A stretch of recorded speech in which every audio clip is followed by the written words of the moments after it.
Halo, selamat malam. Perkenalkan, nama saya Novianti SEMAK. Saya merupakan salah satu dosen di Fakultas Ekonomi dan Bisnis Universitas Widya Dharma Pontianak. Mata kuliah yang saya ampu adalah Sistem Informasi Manajemen. Sistem Informasi Manajemen merupakan salah satu mata kuliah yang mengajarkan kepada mahasiswa mengenai peran teknologi informasi untuk membantu manajer dalam proses pengambilan keputusan. Setelah mempelajari mata kuliah tersebut, diharapkan mahasiswa dapat memahami mengenai peran teknologi informasi sebagai alat untuk mengambil keputusan. Kemudian mengenal proses dalam pemrosesan data itu sendiri, kemudian dapat membantu mahasiswa dalam meningkatkan kemampuannya mengidentifikasi masalah terkait dengan sistem informasi manajemen. Untuk mencapai tujuan tersebut, maka dapat dilakukan beberapa cara seperti yang pertama, peningkatan keterampilan dalam praktisi dalam bidang sistem informasi manajemen. Dua, meningkatkan kemampuan mahasiswa dalam menganalisis masalah terkait dengan sistem informasi manajemen serta mencari bagaimana cara pemecahan masalah tersebut. Demikian informasi yang saya sampaikan. Terima kasih semua atas perhatiannya. Oke, selamat malam semuanya. Apa kabar? Malam, Bu. Baik. Malam, Bu. Baik, Bu. Baik ya, semangat ya. Bab 14, mengelola proyek. Oke.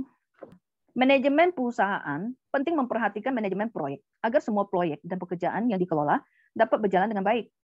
Nah, pengembangan suatu sistem yang baru harus dikelola dan diatur dengan hati-hati sehingga dapat membawa hasil yang maksimal bagi kemajuan perusahaan, ya.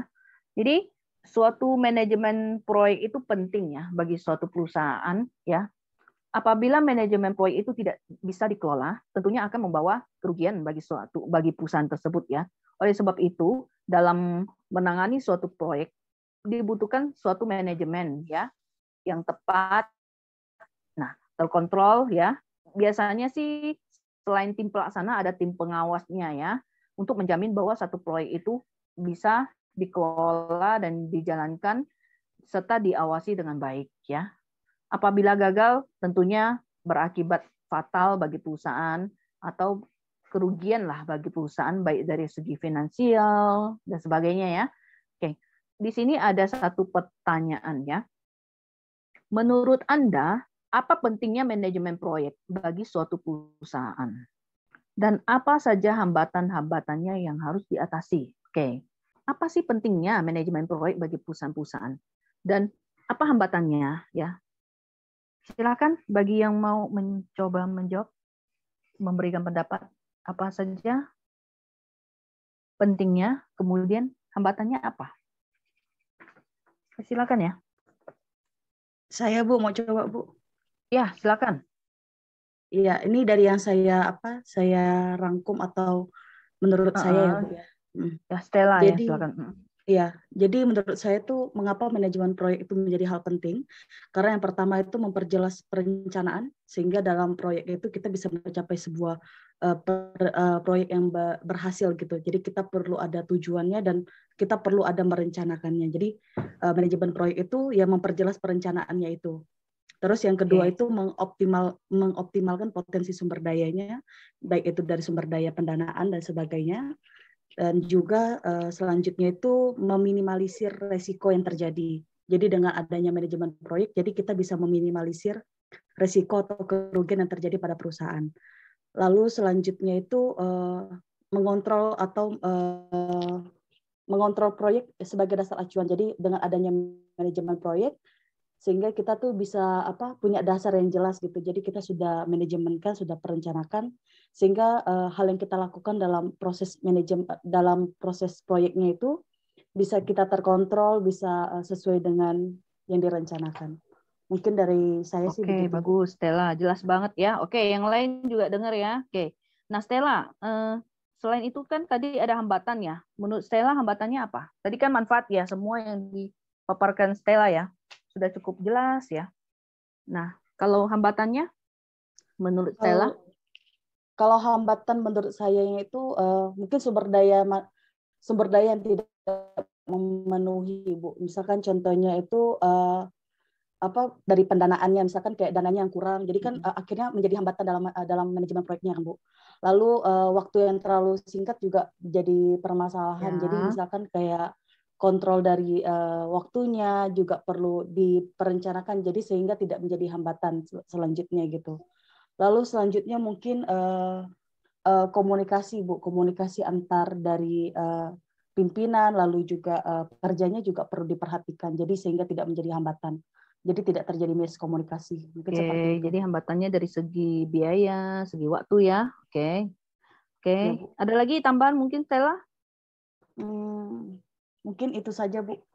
Oke, terima kasih Stella. Ya, baik, Bu. Very clear, very jelas ya, sangat jelas ya, sangat komplit ya. Oke. Ada lagi mungkin mau menyampaikan pendapat selain Stella? Ayo, masa cuma Stella? Coba. Oke, silakan. Mungkin yang untuk hambatan itu minimalkan risikonya, Bu. Hambatannya, oh ya, silakan. Coba dijelaskan dulu jawaban kamu. Sebisa mungkin risiko itu diminimalkan. Sebisa mungkin risiko itu diminimalkan. Oke? Iya. Ya, lalu Mbak itu mengelola sumber daya untuk suatu proyek. Karena sumber daya itu sangat penting. Oke. Secara bijaksana gitu. Oke. Lalu ada lagi tambahan? Membuat batasan pekerjaan yang perlu diselesaikan dalam sebuah proyek. Jadi itu ada ruang lingkupnya gitu. Oke. Udah itu aja sih, Bu. Oke, terima kasih. Ada lagi? Bu, saya Bu. Ya, silakan. Oke, Juvendi. Saya ingin yang hambatan, Bu. Ya, mau nambahkan yang hambatan ya, karena dari jawaban Stella sudah sangat jelas ya. Oke. Jadi kalau menurut saya hambatan tuh yang biasa terjadi itu hambatan komunikasi gitu, Bu. Komunikasi misalnya tim. Jadi kan misalnya ada miskomunikasi antar tim yang bisa menyebabkan kesalahpahaman gitu, Bu. Kan dapat menghambat pekerjaan suatu. Ya, adanya mau cepat malah jadi lambat ya, malah bertikai ya antara banyak departemen, jadi banyak pendapat, banyak kepala gitu ya. Oke, ya. Lalu kalau menurut saya juga persetujuan, Bu. Misalnya kita kan nama proyek kan kita banyak membeli barang, Bu, dalam jumlah besar. Jadi itu persetujuan dari membeli barang itu kan mau cepat dari perusahaan. Jadi kalau misalnya persetujuannya lambat, itu akan menunda proyek itu jadi lambat gitu, Bu. Oke. Jadi maksudnya di sini agar persetujuannya itu dapat dilakukan dengan cepat agar proyeknya pun cepat dilaksanakan gitu, Bu. Oke, ya. Oke, betul ya, tepat. Ada lagi? Itu saja menurut saya, Bu. Betul. Oke, manfaat ada? Mau ditambahkan, Juvendi? Tadi kan ya, Stella bilang bisa memudahkan memperlancar lah ya dengan adanya manajemen proyek yang mendukung perencanaan yang sudah dijalankan gitu ya. Kamu ada lagi yang mau ditambahkan? Kalau menurut saya tuh kayak manajemen proyek tuh dapat mengontrol pengeluaran biaya pada proyek, Bu. Jadi pengeluaran biaya pada proyek itu dapat dikeluarkan secara tepat gitu, Bu. Tidak asal keluar gitu. Dan menurut saya manajemen proyek juga dapat membantu kita untuk menyelesaikan proyek lebih tepat waktu, Bu. Oke, ya, good. Oke, silakan kalian rangkum ya. Sudah jelas semua ya. Oke. Ada lagi mau terima kasih ya Juvendi ya. Oke. Ada lagi yang mau menambahkan mungkin? Kalau nggak ada, kita lanjut ya. Tolong dibantu slide-nya, Stefani. Nah, konsekuensi manajemen proyek yang buruk ya. Nah, tadi kan Juvendi juga ada ngomong ya, banyak kendala, hambatan ya. Nah, suatu proyek pengembangan sistem tanpa manajemen yang tepat akan sangat mengalami konsekuensi berikut ini ya. Yaitu anggaran yang sangat berlebih, betul ya, apabila tidak direncanakan dengan baik, tentunya anggarannya sangat berlebih ya. Apalagi proyek itu kan suatu pekerjaan yang besar ya, skala besar dan butuh banyak biaya ya. Bayangkan kalau tidak dikelola dengan baik, tentunya akan timbul. Bisa nggak sih timbul korupsi? Bisa, ada oknum yang memanfaatkan, betul? Bisa saja, misalnya siapa sih yang bisa mengawasi dia 24 jam ya, atau mungkin bisa diawasi 24 jam. Akan tetapi mungkin ada pihak-pihak yang bekerja sama ya, pihak-pihak bekerja sama sehingga itu yang terjadi ya, yang terjadi di sini di Indonesia, di negara kita, di mana saja, bahkan di perusahaan mungkin tempat kalian kerja. Ya, bayangkan di situ mereka ya bekerja sama ya untuk menggelapkan sesuatu di proyek itu ya. Tentu saja sangat bisa, apalagi masalah approval yang tadi diceritakan sama Juvendi ya, masalah approval. Yang tentunya di sini pertama, anggarannya terancam berlebih. Kedua, penguluran waktu yang tidak diharapkan. Nah, ini yang tadi dipaparkan sama si Stella ya. Nah, apabila proyek ini tidak konsekuensinya ya, apabila tidak dikelola, tentu mengulur waktu gitu. Contohnya saja kita bangun rumah ya, betul. Apabila kita tidak kelola dengan baik, tidak kita manage, misalnya tukangnya tidak kita atur, tidak kita awasi, betul ya, pasti ada penundaan, penguluran waktu. Artinya tidak dikelola dengan baik, ya akibatnya sangat merugikan dong ya, kalau telat gitu, terlambat ya. Nah, kinerja teknis yang kurang dari yang diharapkan. Misalnya, dari segi teknis, kinerjanya kurang nih dari yang kita harapkan. Kita mengharapkan hasilnya A, jatuhnya hasilnya B. Ya, itu konsekuensi apabila tidak dikelola dengan baik ya. Keempat, kegagalan mendapatkan manfaat yang telah diantisipasi. Nah, misalnya proyek ini mundur ya, mungkin kita kehilangan sejumlah pendapatan atau keuntungan, betul ya? Nah, inilah yang beberapa hal konsekuensi-konsekuensi yang mungkin timbul dari suatu manajemen proyek yang buruk. Oleh karena itu dalam satu perusahaan, manajemen proyek itu sangat dibutuhkan perencanaan yang matang dan pengawasan juga yang matang apabila untuk menghindari timbulnya kebocoran, KKN, ya seperti itu ya, yang akibatnya tentu perusahaan yang dirugikan ya. Oke, next ya. Nah, ada berbagai definisi yang perlu kalian perhatikan di dalam buku ini terkait dengan bab 14 ya. Pertama, manajemen proyek mengacu pada penerapan pengetahuan, keahlian, perangkat, dan teknik untuk mencapai sasaran tertentu dalam batasan anggaran dan waktu yang ditentukan. Nah, jadi di sini manajemen proyek itu melibatkan semua hal ya, di mana dia selain harus memperhatikan penerapan pengetahuan yang baik, keahlian juga, perangkat-perangkat perusahaan juga harus bagus ya, teknik juga. Teknik ini lebih ke strategi ya, pelaksanaannya bagaimana untuk mencapai sasaran tertentu tentunya dalam anggaran yang sudah dibudgetkan, dianggarkan, dan waktu yang sudah ditentukan. Ini satu kesatuan yang tidak bisa dipisahkan ya jika ingin satu proyek itu berhasil. Lalu cakupan atau skop itu mendefinisikan pekerjaan mana yang termasuk atau yang tidak termasuk dalam satu proyek ya. Nah, ini yang harus kita perhatikan dalam manajemen proyek. Apa sih yang kita ingin perhatikan di situ? Apa sih yang ingin kita kerjakan? Apa yang ingin kita selesaikan? Cakupannya apa saja? Lalu waktu. Waktu adalah lamanya yang diperlukan untuk menyelesaikan proyek ya. Berapa lama sih satu proyek ini itu ingin diselesaikan ya. Lalu biaya. Biaya itu didasarkan pada waktu untuk menyelesaikan proyek dikalikan dengan biaya sumber daya manusia yang diperlukan untuk menyelesaikan proyek tersebut. Nah, bayangkan saja kalau salah satu itu tidak mendukung atau gagal, waktu saja, waktu terulur. Tentu biaya makin besar dong ya. Ataupun sumber daya manusianya bagaimana? Ada yang sakit atau ada yang telat, ada apa? Tentunya berefek ke waktu, di mana semuanya akan berefek ke biaya. Nah, kalau biaya makin besar, yang rugi siapa? Perusahaan, proyek. Proyek ini dikategorikan gagal ya, tentunya merugikan. Oke, next ya. Nah, memilih proyek. Perusahaan biasanya menghadapi berbagai proyek yang berbeda untuk memecahkan berbagai masalah dan meningkatkan kinerjanya ya. Umumnya dia pasti banyak proyek ya. Nah, terdapat jauh lebih banyak ide proyek sistem daripada sumber dayanya. Ide itu banyak banget ya dibanding dengan sumber daya yang ada untuk mengerjakan semua itu. Mungkin proyek ide itu banyak banget dalam satu perusahaan. Tapi sumber daya itu terbatas sehingga kita harus memilih ya. Nah, perusahaan harus memilih dari kelompok ini proyek-proyek yang menjanjikan manfaat terbesar bagi bisnisnya. Misalnya, dari setiap orang itu dimintain ide ya. Oh, ide dari 20 ide kita harus memilih satu ide ya, di mana tentunya yang memberikan manfaat paling besar bagi perusahaan. Nah, strategi bisnis keseluruhan perusahaan harus mengendalikan proses pemilihan proyeknya.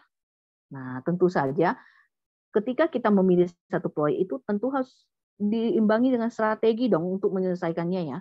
Nah, butuh konsistensi dan kerja keras dari semua tim ya untuk menyelesaikan itu. Nah, bagaimanakah, ada pertanyaan lagi ya, dalam buku ini, dalam kasus ini, ya sama ya, bagaimanakah peran manajer yang seharusnya dalam memilih antara opsi-opsi yang ada? Kalau kamu sebagai manajer dalam perusahaan ini, ya, apa sih yang seharusnya kamu lakukan atau apa sih seharusnya yang kamu pertimbangkan ya dalam memilih opsi-opsi itu proyek-proyek yang ada itu apa ya? Ada yang ingin memberikan pendapat? Saya mau coba, Bu. Oh, silakan. Alvin Kalau Lenadi, ya silakan. kalau menurut saya yang dipertimbangkan yang pertama itu kemampuan untuk dia membalikkan modal yang dia tanam kembali, Bu. Kemampuannya gimana dia menghasilkan laba untuk perusahaan gitu. Semakin besar mungkin akan lebih, semakin besar dia bisa dapat menghasilkan laba, dia mungkin akan lebih diutamakan proyek tersebut, Bu. Oke, cara mengetahuinya misalnya? Misalnya seperti kayak misalnya kita bisa meramalkan bagaimana penjualannya, atau misalnya kita menambah mesin nih, kita meramalkan penjualannya dengan menambah mesin apakah akan meningkat atau membuat persediaan perusahaan semakin banyak karena dia memproduksi semakin banyak. Apakah dia bisa menambah pangsa pasar baru dengan menambah investasi baru dia gitu, Bu? Iya, oke, good. Ada lagi, Alvin? Yang kedua, mungkin yang dipertimbangkan adalah kecukupan dananya, Bu.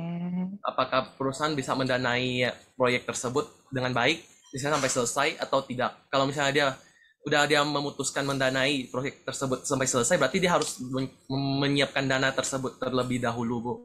Soalnya kalau misalnya dia udah mendanai sampai setengah proyek, mungkin dia akan menjadi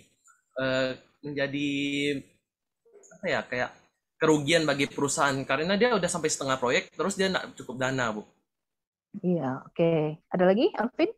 Udah itu ya. Dua saja. Oke, terima kasih Alvin. Jelas. Oke, ada lagi yang mau menambahkan jawaban Alvin? Bagaimana peran manajer ketika memilih opsi-opsi untuk menjalankan satu proyek ya? Simpel saja pertanyaannya. Kalau tadi Alvin sudah menjelaskan, kita harus memilih, biasanya manajer itu ya, iya, dia akan memilih mana sih dari antara proyek itu yang paling memberikan keuntungan atau manfaat paling besar dong ya. Caranya dengan meramalkan, menghitung ya, memperhitungkan segala untung rugi, resiko, pendapatan, biaya semua ya. Oke, lalu dipilihlah opsi itu. Tentunya berdasarkan asumsi. Oke, kedua tadi Alvin bilang harus mempertimbangkan dana. Oh, itu paling penting ya, uang ya kan. Kamu punya proyek, tapi kamu cukup nggak uangnya, modalnya? Jangan sampai tengah jalan gagal kan, rugi dong ya. Jadi proyek gagal ya, betul? Seberapa mampukah dana kamu? Oke. Tadi kan siapa teman kalian Alvin sudah menjawab, mempertimbangkan pertama manfaat atau keuntungan yang paling besar, kedua mempertimbangkan dana. Oke. Nah, jadi ada yang mau ditambahkan lagi? Nah, siapa mau coba? Juvendi. Oh iya, silakan. Juvendi lah, silakan. Oke, Bu. Menurut saya kan kayak memilih proyek tuh menurut saya tuh resikonya, Bu. Jadi kalau bisa memilih proyeknya tuh yang resikonya yang tidak terlalu besar, tapi itu keuntungannya lumayan gitu, cukup besar bagi perusahaan. Okay. Dan menurut saya juga memilih proyek nih, balik lagi Bu, ke pentingnya manajemen proyek tadi. Jadi kita tuh harus memilih proyek yang lebih jelas, maksudnya tuh lebih jelas untuk kedepannya agar lebih enak ya, kayak lebih enak dilakukannya Bu gitu Bu. Kayak seperti anggarannya juga, kita harus menyesuaikan proyek tersebut dengan anggaran perusahaan. Dan menurut saya juga yang terakhir nih ini Bu, kan tadi sudah dibilang seperti yang dijelaskan tuh idenya Bu, idenya banyak, tapi sumber dayanya itu seperti kayak terbatas Bu. Jadi menurut saya itu konsepnya kita tuh harus memilih proyek sesuai dengan sumber daya yang kita miliki pada perusahaan Bu. Oke, ya. Saya, Bu. Betul. Kalau sesuai dengan sumber daya ya. Jangan maksudnya keinginan ambisius tapi kemampuan nggak ada gitu ya. Intinya seperti itu kan. Kita ingin, saya ingin dapat untung yang besar. Semuanya ingin ya kan, ingin tambah besar tapi kemampuan kita nggak ada gitu. Betul, harus mempertimbangkan semuanya ya. Sumber dayanya, resikonya ya kan. Kalau gagal itu kan berefek bisa ke kelangsungan perusahaan. Seperti itu ya. Oke, ada yang mau ditambahkan? Mungkin saya minta yang wanita dong, satu cewek ya. Monica, Bu. Oh, Monica. Oke, Monica Unikan, silakan. Kan misalnya kita punya terlalu banyak opsi ya, Bu. Sebagai manajer kan pasti mungkin agak bingung juga.